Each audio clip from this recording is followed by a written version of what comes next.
What's up, everyone? Thank you for joining me for yet another new album review. Now, I feel like I need to preface this review by saying I don't really like black metal. I find it kind of boring and repetitive.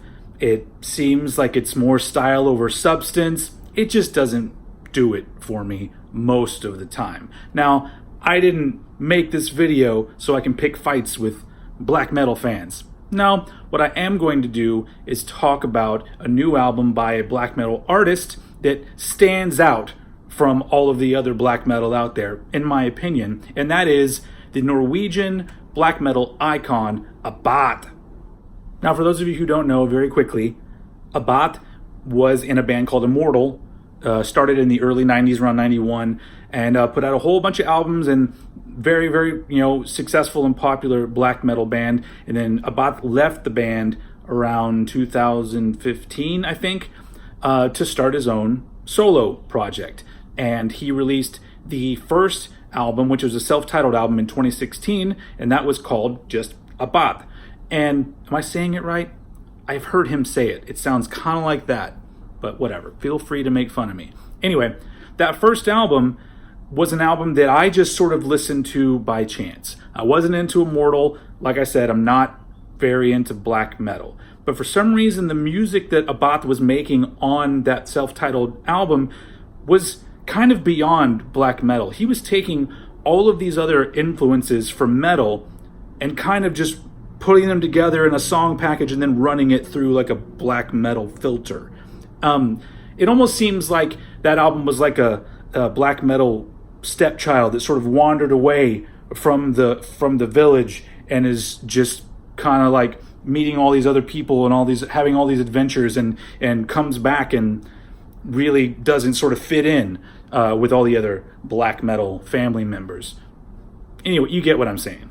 Anyway, we're actually here today to talk about the brand new Abbath album that came out today on Season of Mist Records, and that is Outstrider. First off, let's just, admire the artwork. Let's look at this little gatefold here.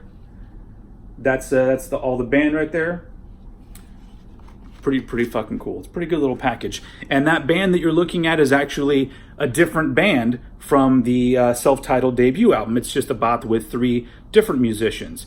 And the music is very similar to the first album. It's got that sort of black metal taking elements from other things and sort of putting them together.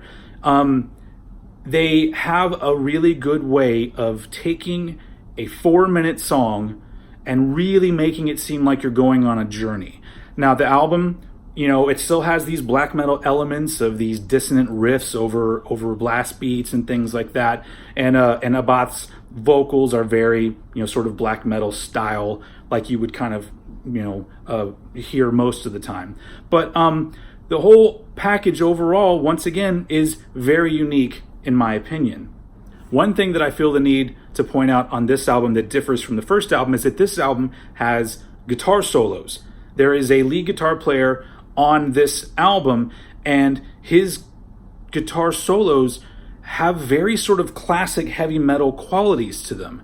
And it's really interesting when these are popping up in these sort of epic kind of black metal songs, because it really gives the songs almost kind of a timeless feel. Like, I bet, 20 years down the line, you could listen to an album like this and not really know when it came out. And that's kind of what's really cool about Abbath and the 2 albums he's put out. Now, there's a few minor disappointments for me with this album, and that really only comes about when relating this album to the previous album. There are not quite as many parts that sort of grab me as there were on the first album. There's still shitloads of killer riffs, and the songs are really great and energetic and in your face, and it's great metal. But for some reason, it doesn't quite have those initial sort of things that sort of come out and you go, whoa, that's fucking sweet. It had a few of those, just not as many as the first album. And also, the production on this album is a little more clean and polished sounding, and it's good. It's still way better than a lot of other metal albums you're going to hear these days. But for some reason, there was a kind of raw quality to the first album's production that I actually preferred. Now, it wasn't raw in the terms of like other black metal you've heard where it's a fucking tape recorder, somebody just pressed record and the band played. But it's a good raw, if you know what I mean. But this album, it's more polished, so maybe, you know, some metal fans would like it more. But for me, it takes a little bit away from the album. Hey, since I got the vinyl for this motherfucker, let's take a look at it. So here's the little inner sleeve, pretty cool. And then, yeah, that is pretty rad. Yeah, I dig that a lot. Anyway, it's a pretty good package here for the album. Everything is very cool. It's very fun to look through while you're listening to the album. So really, overall, I do really like this album. It still has all of those elements that I prefer from the first album, where they have the black metal song structure, but then they kind of veer off from it, kind of, and I really dig that. Really, if you want a good example of it, if you don't already know, you could go listen to the first single they released, which is called Harvest Pyre. That gives you a really good example of how it's black metal, but it's a little bit on the outskirts. Anyway, so I highly recommend going and checking it out. Even if you don't really like black metal, just give it a chance, because you know what, maybe you might be like me and you might be a convert once you actually hear what Abbath does with the black metal song structures and riffs and all of those things. It's a very enjoyable album overall, so I do recommend going and listening to this. So anyway, I hope you got something out of this. Thank you for watching, and I will see you all again next time.